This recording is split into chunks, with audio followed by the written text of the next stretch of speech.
राजनीतिक गलियारों से बाहर निकलते हैं, एक ऐसी खबर आप तक पहुंचाते हैं जो आपको चौंका सकती है। देश और दुनिया नए साल का इंतजार कर रही है। जश्न के साथ नए साल के स्वागत की तैयारी जोर शोर से चल रही है, लेकिन इसी बीच यूपी के बरेली से नए साल के सेलिब्रेशन पर फतवा जारी कर दिया गया।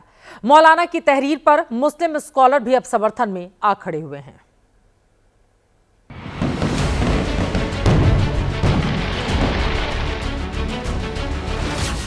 क्या नए साल के जश्न में करीब 18 करोड़ मुस्लिम नदारद रहेंगे? क्या 18 करोड़ मुसलमान भाई बहन नए साल की शुभकामनाएं और बधाई नहीं देंगे? ये सवाल हम नहीं पूछ रहे, ये सवाल सुलगा है यूपी के बरेली से। इनका नाम है मौलाना मुफ्ती शहाबुद्दीन रजवी बरेलवी और पहचान ऑल इंडिया मुस्लिम जमात के राष्ट्रीय अध्यक्ष की। बैकग्राउंड में भले ही किताबों का अंबार लगा हो, लेकिन हाथों में फतवा है जिसमें लिखे एक एक शब्द कट्टरता के रस से भरे पड़े हैं, जिसमें मुसलमानों को नए साल के जश्न की मनाही है।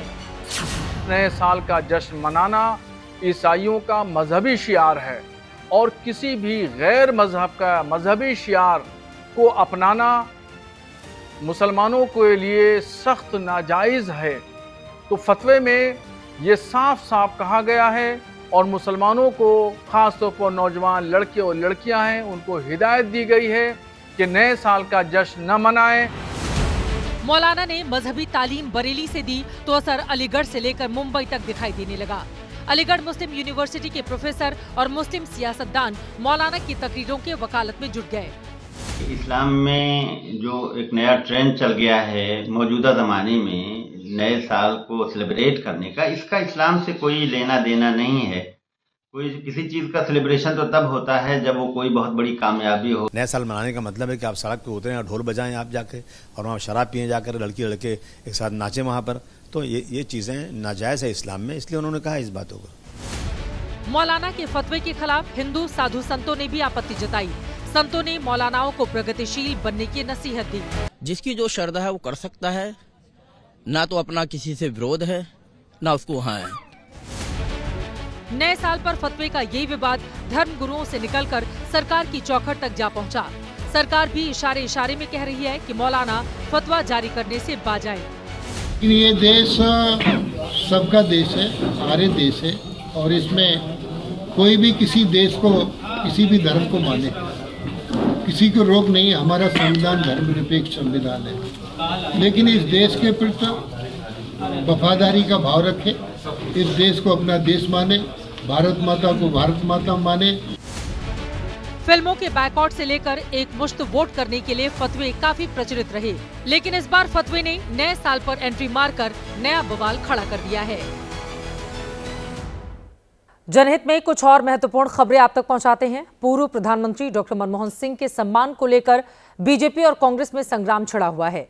इसी बीच बीजेपी सूत्रों का दावा है कि नेता प्रतिपक्ष राहुल गांधी वियतनाम की निजी यात्रा पर हैं।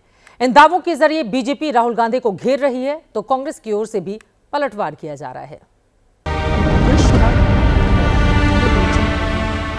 पूर्व प्रधानमंत्री मनमोहन सिंह के अंतिम संस्कार की ये वो तस्वीरें हैं जब नेता प्रतिपक्ष राहुल गांधी आखिरी बार सार्वजनिक जगह पर नजर आए। 2 दिन बाद अब बीजेपी ने सूत्रों के हवाले से दावा किया है कि राहुल गांधी विदेश छुट्टी मनाने चले गए हैं। 7 दिन का राष्ट्रीय शोक मनाया जाएगा, तब देश में रहते हुए प्रधानमंत्री मनमोहन सिंह जी के इस दुखद निधन पर अपना शोक प्रकट करने के बदले, जैसे कि राहुल गांधी से अपेक्षित है, मीडिया के माध्यम से खबर यह आ रही है कि राहुल गांधी पर्यटन और पार्टी के लिए निकल चुके हैं।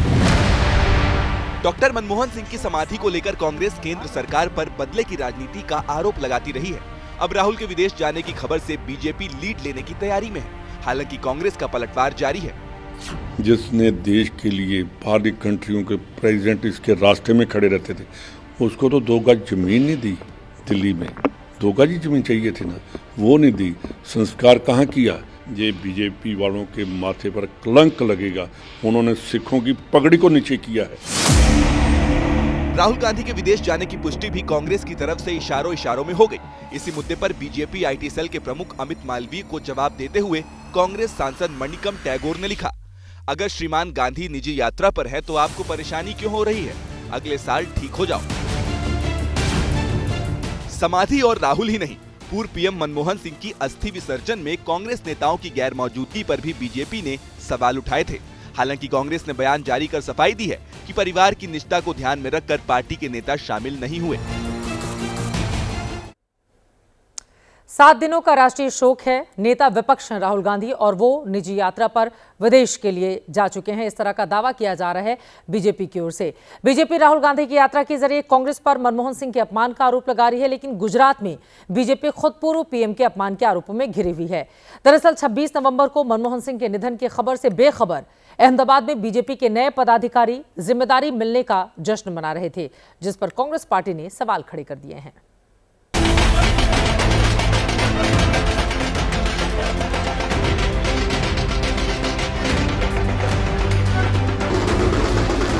गुजरात के अहमदाबाद में ढोल नगाड़ों की थाप पर थिरकते बीजेपी नेताओं की ये तस्वीर 26 दिसंबर की है।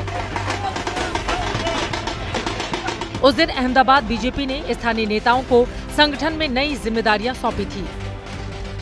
इसी खुशी में मणिनगर विधानसभा में बीजेपी नेताओं कार्यकर्ताओं ने सड़क पर उतरकर आतिशबाजी की और जश्न मनाना शुरू कर दिया और जश्न की तस्वीरें सोशल मीडिया पर पोस्ट कर दी। लेकिन बीजेपी के इसी जश्न पर कांग्रेस का पारा हाई है, क्योंकि 26 दिसंबर को ही पूर्व प्रधानमंत्री मनमोहन सिंह के निधन के बाद देश में 7 दिन के राष्ट्रीय शोक की घोषणा कर दी गई। कांग्रेस के मुताबिक राष्ट्रीय शोक के बावजूद मणिनगर से बीजेपी विधायक अमूल भट्ट और बीजेपी कार्यकर्ताओं ने जश्न मनाकर न सिर्फ राष्ट्रीय शोक का उल्लंघन किया, बल्कि पूर्व पीएम का अपमान भी किया।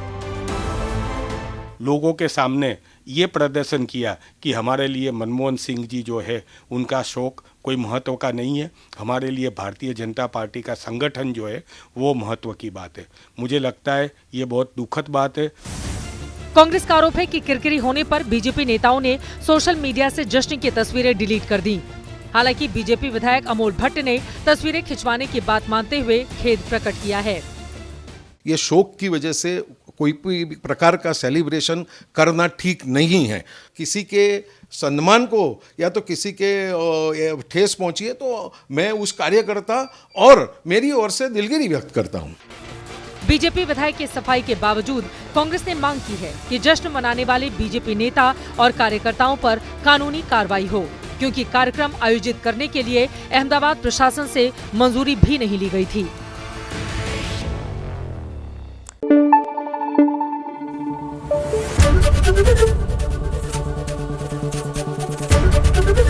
एबीपी न्यूज आपको रखे आगे।